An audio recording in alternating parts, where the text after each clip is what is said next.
Voilà, gloire au Seigneur.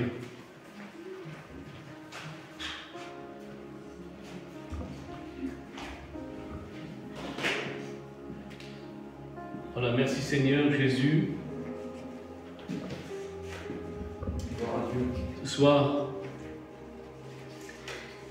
eh bien, nous passons des bons moments dans la présence du Seigneur. Et l'importance, bien sûr, c'est la parole de Dieu. Nous avons tellement besoin de la parole de Dieu. Nous avons tellement besoin des messages d'exhortation. Amen. Alléluia. Gloire au Seigneur. Je vais demander à Yohan, Yohan, tu pries pour moi, pour le message. Amen. À toi la gloire, Seigneur. Seigneur, nous voulons te remercier dans cette soirée, Seigneur, parce que, Seigneur Jésus-Christ, simplement au travers d'un témoignage, d'un cantique, ben, nous ressentons, Seigneur, ta présence. Alléluia. Nous ressentons que tu es au milieu de nous. Et Seigneur, maintenant, ben, c'est ta parole qui va être annoncée. Amen. Et nous savons ta parole, elle, qu'elle est déjà bénie d'avance. Mais nous te demandons, Seigneur, de bénir notre frère. Gloire à De Dieu. l'aider, Seigneur, dans le message que tu lui as communiqué dans son cœur, Seigneur. À toi revient toute la gloire et l'honneur. Seigneur, dans cette soirée, prends toute la place dans nos cœurs et dans nos vies, Seigneur. Parce que nous nous attendons à toi. Alors, Seigneur, oui, bénis ton serviteur, Jésus. Amen. Amen. Voilà, gloire au Seigneur. Voilà, le Seigneur a placé un message sur mon cœur. Le message de Dieu. Alors l'important c'est que nous prêchons ce que Dieu veut que nous prêchons. Voilà, c'est ça l'importance. Hein? Et puis, comme je dirais toujours, je ne changerai jamais de message. Parce que ce ne sont pas mes messages, c'est le message de Dieu. Donc l'importance, si Dieu nous a choisis pour prêcher sa parole, ce n'est pas pour plaire. Ce n'est pas pour se faire aimer de partout. Amen. S'il nous a choisis, s'il nous a oint, s'il nous a donné le ministère, c'est pour que nous disons la vérité des Écritures. Amen. Alors, j'ai intitulé ce message, je lui ai donné un titre. Et le titre que j'ai donné à ce message s'intitule « Es-tu réveillé dans ces temps d'apostasie? As-tu toujours de l'amour pour Dieu ?» C'est le message que le Seigneur a mis sur mon cœur. Alors, l'importance, c'est garder l'amour fervent pour Dieu. Amen. Parce qu'on vit les temps d'apostasie, on vit les temps de la fin, on vit les temps de séduction. Et ces temps que nous vivons aujourd'hui, il est question de persévérer avec le Seigneur. C'est-à-dire, c'est que nous devons jamais abandonner cet amour. Parce que l'amour pour Dieu, cet amour fervent par lequel nous avons commencé au départ, lorsqu'on s'est converti au Seigneur, lorsque le Saint-Esprit vient habiter nos cœurs, on a commencé à aimer le Seigneur, on a commencé à connaître le Seigneur. Et c'est ainsi qu'à partir de là, on avait ce feu de s'approcher, proche de Dieu. C'est important, Seigneur. Mais cette flamme d'amour, nous devons la conserver. Nous devons la conserver. Pourquoi je dis cela? Parce que les temps qu'on vit aujourd'hui, ces temps de la fin, ces temps de séduction, ces temps d'apostasie, il faut savoir une chose, mes frères et mes sœurs. Le monde, c'est un grand séducteur. Car l'apôtre Paul le dit si bien. L'apôtre Paul nous enseigne et nous dit que le Dieu de ce monde, c'est le diable. Et le diable, c'est le grand séducteur. Il a séduit un tiers des anges dans le ciel de gloire. C'est un grand séducteur. Alors, l'importance de ce message, mes frères et sœurs, c'est garder l'amour fervent pour Dieu. C'est tellement important. J'aimerais lire un passage des Écritures qui se trouve dans Apocalypse au chapitre 2, verset 4. Et c'est ainsi que le Seigneur Jésus-Christ va s'adresser à l'église d'Éphèse. Et puis il va dire ceci. Mais ce que j'ai contre toi, c'est que tu as abandonné ton premier amour. Jésus déclare à l'église d'Éphèse, ce que j'ai contre toi, c'est que tu as abandonné ton premier amour. Et puis si on regarde bien, le mot abandonner, c'est délaisser. Et lorsqu'il n'y a plus d'amour pour Dieu, c'est ainsi que ce soit le chrétien, c'est bien malheureux, ou que ce soit le serviteur de Dieu, c'est qu'il est tombé. Et je lis la suite dans Apocalypse 2,5, le verset juste après.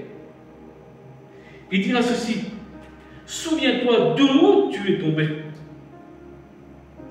Repens-toi et pratique tes premières œuvres.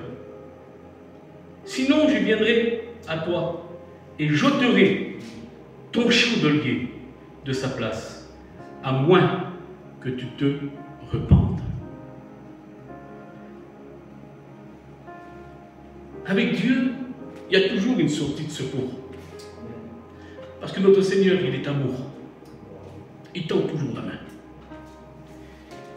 Et puis là, nous comprenons que le Seigneur va faire cette remarque à l'église d'Éphèse. Mais je crois l'importance. C'est lorsqu'il n'y a plus de l'amour pour Dieu, il faut une nouvelle révélation. Une nouvelle révélation avec le Seigneur. Et quelle importance c'est de Jésus.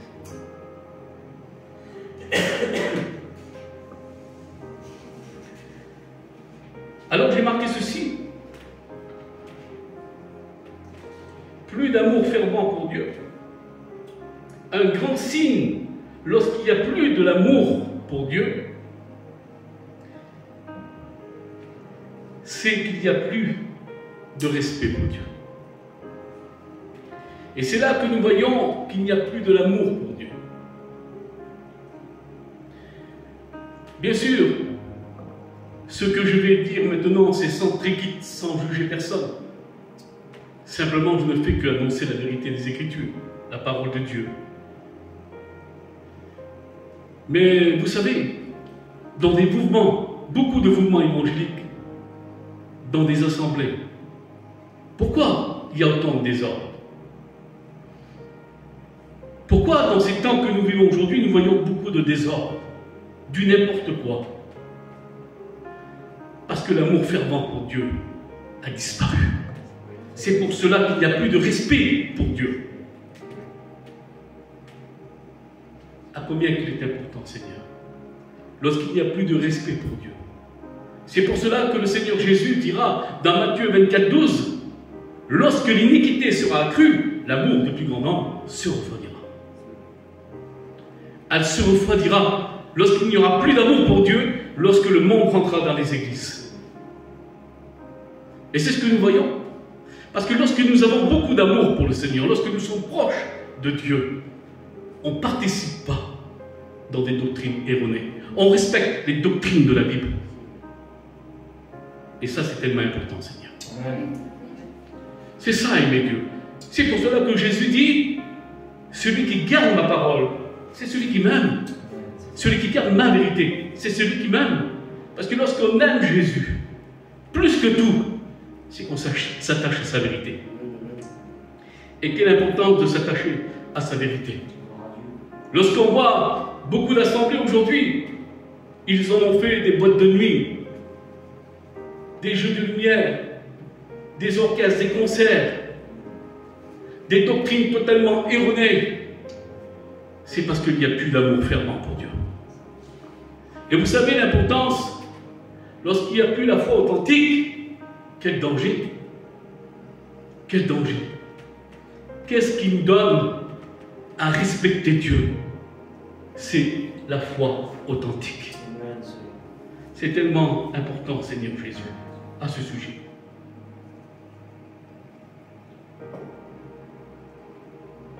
Vous savez ce que j'ai marqué? Écoutez ça.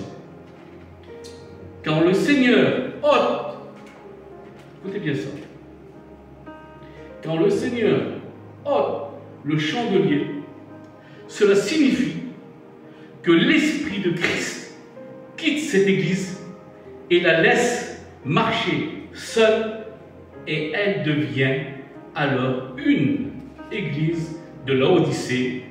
Et Laodicée en grec signifie le règne des opinions des hommes. La fidélité en Christ devient la fidélité à une organisation. La fidélité en Christ devient une fidélité des dominations. Après, à partir de là, c'est s'attacher à l'homme, glorifier l'homme. Pourquoi? Parce qu'il n'y a plus l'amour fervent pour Dieu. Et à combien qu'il est important, Seigneur Jésus, de garder l'amour fervent pour Dieu. La preuve d'aimer le Seigneur Jésus-Christ plus que tout, c'est que nous respectons sa parole et nous vivons l'Évangile. Gloire au Seigneur. J'aimerais parler de l'église de Laodicée. L'église de Laodicée qui deviendra le centre de l'apostasie. Elle a chassé du milieu d'elle le Seigneur Jésus. Et laissez-moi vous dire, lorsque l'homme prend les contrôles,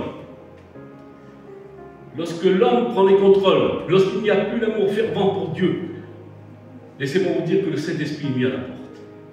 Pourquoi? Parce que l'église de Laodicée avait besoin de rien. Elle disait qu'elle était riche. Elle avait besoin de rien, elle n'avait même pas besoin du Saint-Esprit. C'est pour cela que ces hommes-là ont pris les contrôles. Et c'est ce que nous voyons aujourd'hui. Beaucoup d'hommes prennent les contrôles. Ils vivent le Saint-Esprit. C'est ainsi qu'à partir de là, il y a beaucoup de protocoles d'hommes. Et puis, dans ces protocoles d'hommes, ils en font des doctrines. Et voilà le désordre. Et ça, c'est un grand désordre. Total. Abandonner l'amour pour Dieu, c'est devenir tiède, mes frères et sœurs. Ésaïe, chapitre 29, verset 13. Le Seigneur dit, quand ce peuple s'approche de moi, il m'honore de la bouche et des lèvres, mais son cœur est éloigné de moi. La crainte qu'il a pour moi n'est qu'un prétexte de tradition humaine. Quelle chose, Seigneur Jésus. Tu vois pas, toi? Tu vois pas la crainte? Qu'est-ce que ça devient? Il n'y a plus de crainte pour Dieu. Quand ce peuple s'approche de moi, beaucoup de chrétiens, sans juger personne, sans triquer, ont des prières à déplacer même le ciel de place. En vérité, des prières puissantes. Mais je t'aime, Seigneur. Seigneur, tu es toute ma vie, Seigneur. Oui, mais c'est des lèvres, c'est de la bouche. Mais ça ne sort pas du cœur. Pourquoi? Parce qu'en réalité, on ne peut pas servir de maître. Car le monde, c'est un maître. On ne peut pas avoir un pied dans le monde, un pied pour Dieu. Parce que le monde, c'est un maître. Le monde et le Dieu de ce monde, l'apôtre Paul nous l'enseigne si bien. C'est le diable. Rien de bon dans le monde, en vérité. Rien de bon dans le monde. C'est pour cela que Jacques dira à ce sujet, dans l'épître de Jacques, chapitre 4, verset 4, « Adultères que vous êtes, ne savez-vous pas que l'amour du monde est inimitié contre Dieu? Celui qui veut être ami du monde se rend ennemi de Dieu. » Et lorsqu'il n'y a plus d'amour pour Dieu, après, il reste de l'amour pour le monde. Et que Dieu nous en garde que nous changeons de maître. Nous voulons garder notre Seigneur Jésus-Christ. Amen. Et à combien il est important, Seigneur Jésus. C'est pour cela que les Écritures nous disent dans l'évangile de Matthieu, au chapitre 6, verset 21, « Car là où il y a ton trésor, sera aussi ton cœur. » Alléluia. Et tant que nous vivons aujourd'hui, Ce sont des temps de séduction. Jésus est proche, Jésus revient. Il nous l'a promis. Et nous voyons tous ces événements que nous vivons aujourd'hui. On en parlait, les frères, avant la réunion. On le disait, que les prophéties de la Bible, ils s'accomplissent tous. Et je dis gloire à Dieu que nous voyons les prophéties de la Bible s'accomplir. Parce que lorsque nous voyons cela, nous commençons à lever notre tête au ciel, nos yeux vers le ciel, car notre délivrance est proche. Parce que laissez-moi vous dire, lorsqu'on partira à la rencontre du Christ dans les airs, ce sera une délivrance de quitter cette terre. Passer l'éternité avec le Seigneur. C'est une question d'éternité. Amen. Et à combien qu'il est important, Seigneur Jésus. Jésus revient. C'est vraiment le moment de s'approcher au Seigneur. Ce n'est pas le moment aujourd'hui de s'éloigner du Seigneur, mais c'est le moment de s'approcher le plus possible du Seigneur, parce qu'on vit la fin. Enfin, il faut qu'il n'y ait rien qui nous séduise. La Bible dit que nous pouvons être séduits par toutes choses. C'est pour cela qu'il dit, vous ne laissez pas séduire à aucune manière. C'est important, la séduction, car l'esprit de l'Antichrist fait des ravages dans les temps qu'on vit aujourd'hui. Il fait des ravages. Vous savez, le diable, il s'appelle le malin. Il sait comment s'y prendre pour séduire. Alors, à combien qu'il est important, Seigneur, de rester ferme. Ferme. Parce qu'un homme qui reste ferme dans la parole, c'est un homme solide. Amen. Seigneur, c'est un homme solide. Et à combien qu'il est important, Seigneur Jésus. Vous savez, même l'apôtre Jean, il dira ceci. L'apôtre de l'amour dira ceci dans 1 Jean chapitre 2 verset 15. N'aimez point le monde, et ni les choses qu'il y a dans le monde. Et si quelqu'un aimerait le monde, l'amour du Père n'est point en lui. Ce n'est pas un Dieu de mélange que nous avons. Amen. Pas de mélange avec Dieu. Aujourd'hui, eh bien, on mélange Jésus avec le monde. C'est vrai, Seigneur, on vit ces temps-là aujourd'hui, que beaucoup d'églises mélangent Jésus avec le monde, mais Jésus n'a rien à voir avec le monde. Il le dira lui-même, je ne suis pas de ce monde. Bien sûr que Jésus n'est pas de ce monde. Il est venu dans le monde pour sauver le monde. Et laissez-moi vous dire que le monde est corrompu. Lorsque nous voyons le niveau du péché aujourd'hui, c'est énorme. Le péché atteint son terme. Il ne peut plus prendre de hauteur, c'est fini, il atteint son terme. Ça, c'est un grand signe de la fin. Un grand signe de la fin. Vous savez, on parle de Sodome et Gomorrhe. Sodome et Gomorrhe, c'était deux villes voisines. Mais aujourd'hui, il est question du monde entier qui est corrompu. Le monde entier est corrompu. Vous savez que lorsque le diable est tombé sur la terre, il est tombé comme un tas de fumier. Il a infecté le monde, en vérité. Et l'importance aujourd'hui, c'est que nous devons avoir de la haine contre le péché. Et l'Église de Jésus-Christ a de la haine contre le péché. Vous savez, on parle souvent, et on parle de connaissance, on parle de tout cela. Mais la plus grande des importances, c'est combattre le péché. C'est ça la plus grande des importances, c'est combattre le péché. Parce que le péché touche à nos portes. Il nous faut dominer sur le péché. Et pour dominer sur le péché, il faut obéir au Saint-Esprit. Et lorsqu'il y a l'obéissance au Saint-Esprit, et lorsque le Saint-Esprit nous guide, nous contrôle, et lorsqu'on marche par l'Esprit, nous dominons sur le péché.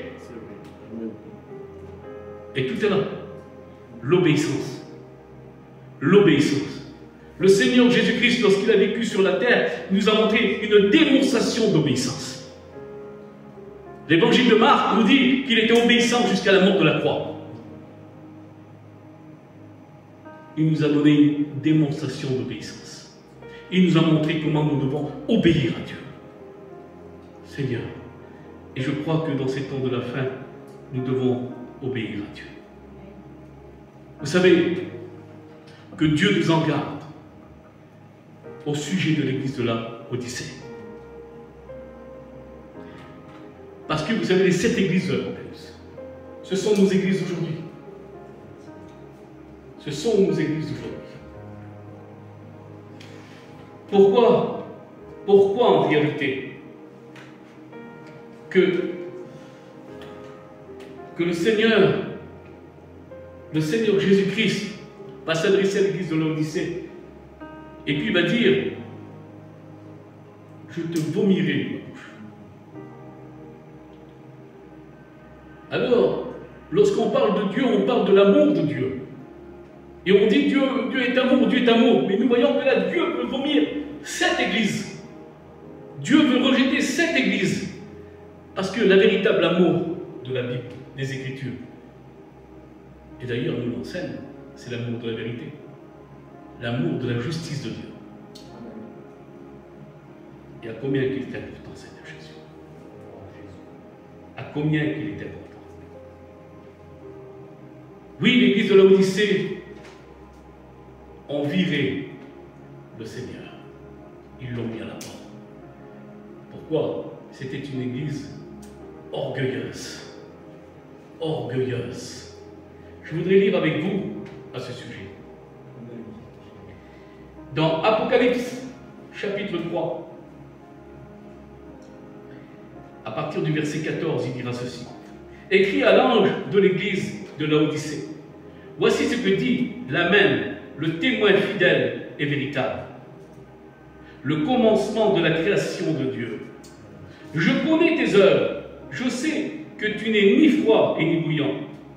Puisque tu es froid et ni bouillant, ainsi parce que tu es tiède, que tu n'es ni froid et ni bouillant, je te vomirai de ma bouche. Parce que tu dis, je suis riche, je me suis enrichi, je n'ai plus besoin de rien, parce que tu ne sais pas que tu es malheureux, misérable, pauvre, aveugle et nu. Dieu du ciel. Cette église se vante qu'elle a besoin de rien. Cette église se vante qu'elle est riche. Riche. Mais lorsqu'on voit aujourd'hui les dénominations d'aujourd'hui, les mouvements d'aujourd'hui, ils sont enrichis. C'est pas ce que Dieu nous demande de s'enrichir. Ce que Dieu nous demande, c'est de faire son œuvre comme lui veut qu'on le fasse. Ce que Dieu demande, c'est que nous sauvons des âmes. Ce que Dieu nous demande, c'est de gérer une église dans l'ordre, mais non pas dans le désordre. Et c'est ça l'importance aujourd'hui. Parce que laissez-moi vous dire qu'aujourd'hui, l'homme est tellement devenu orgueilleux. Et même, je crois, si Jésus serait d'actualité aujourd'hui, s'il prêchait derrière les pupitres, l'homme serait capable de dire que le message de Jésus est trop simple. Tellement qu'ils ont pris de l'orgueil, tellement qu'ils se montrent comme des montagnes. Il serait capable de dire que le message de Jésus, c'était un message, je dirais, sans profondeur. Oui, sans profondeur. Et mes frères et sœurs, l'importance. Aujourd'hui, ce n'est pas, et je dis devant Dieu, ce n'est pas, je dis bien Seigneur, il faut de la connaissance. Il en faut. Parce qu'on ne peut pas tenir une église sans la connaissance de la parole. C'est impossible. Mais attention, trop de prédicateurs sont devenus orgueilleux avec cela. Et ce que je dis, c'est la vérité. Et ce que je dis, c'est la vérité. Trop. Qu'ils se prennent pour des montagnes. Et laissez-moi vous dire que la parole de Dieu, lorsque nous avons de la connaissance au sujet de la parole de Dieu, c'est tout simplement que la parole de Dieu redresse, bien sûr, elle reprend. Et merci Seigneur. Elle relève aussi. Elle donne la main à celui qui est par terre. Mais la parole de Dieu n'est pas faite pour écraser les hommes. Parce qu'aujourd'hui, beaucoup se combattent avec la parole. Mais ça, ce n'est pas l'épée de l'esprit. La parole, nous devons s'en servir pour combattre le diable. Amen. Jésus dira dans le désert, et lorsqu'il a Satan a attaqué Jésus, il lui a répondu et il s'est défendu avec la parole. Et qu'est-ce qu'il dira? Il est écrit. La parole, c'est tout simplement pour combattre Satan. La parole est tout simplement pour édifier l'Église de Jésus-Christ. Non pas pour se combattre. Aujourd'hui, les hommes deviennent tellement orgueilleux qu'ils ont même viré le Saint-Esprit. Il y a des églises qui ont viré le Saint-Esprit. Il y a des églises où que les hommes contrôlent tout. Et nous voyons ça avec l'église de la Odyssée. Parce que, laissez-moi vous dire qu'il est écrit dans Apocalypse chapitre 3 et verset 20, il dira ceci: voici, je me tiens à la porte et je frappe. Si quelqu'un m'entend ma voix, qui ouvre la porte. Et oui, pourquoi? Parce qu'il est à la porte. Il est à la porte. Que Dieu nous en garde. Je crois que la simplicité, comme le Seigneur nous a montré une démonstration de simplicité. Le Seigneur, il prêchait sur les montagnes, et puis, lorsqu'il prêchait, il disait, repentez-vous, car le royaume de Dieu est proche. Et lorsqu'il prêchait notre Seigneur, il se servait d'une petite fleur, de quelque chose de minuscule. Et puis il nous faisait si bien comprendre la parole. Quelle bonté, Seigneur. Il est l'homme la parole. C'est tellement important, Seigneur Jésus. Vous savez, j'ai écouté un témoignage. Un prédicateur qui enseignait, qui prêchait dans l'église. Il a donné un message explosif. Vraiment un grand message. Et lorsqu'il est descendu, il y avait du monde dans cette assemblée, beaucoup de monde dans cette assemblée. Et puis là, il va voir un chrétien. Le premier chrétien qu'il va voir, il dit alors, le message. Vous avez écouté ce témoignage? Qu'est-ce qu'il va dire, le chrétien? Il va dire oui, dans ce message, j'ai écouté du bruit. J'ai écouté le tonnerre. J'ai écouté les éclairs. Mais la pluie n'a pas tombé. Car ce n'était pas béni. L'importance, mon frère, l'onction. L'onction. L'onction. Et lorsque nous sommes contrôlés par l'onction, c'est béni. Amen. Gloire à Dieu. Gloire au Seigneur. C'est tellement important en vérité. C'est tellement important. On prie le Seigneur pour payer la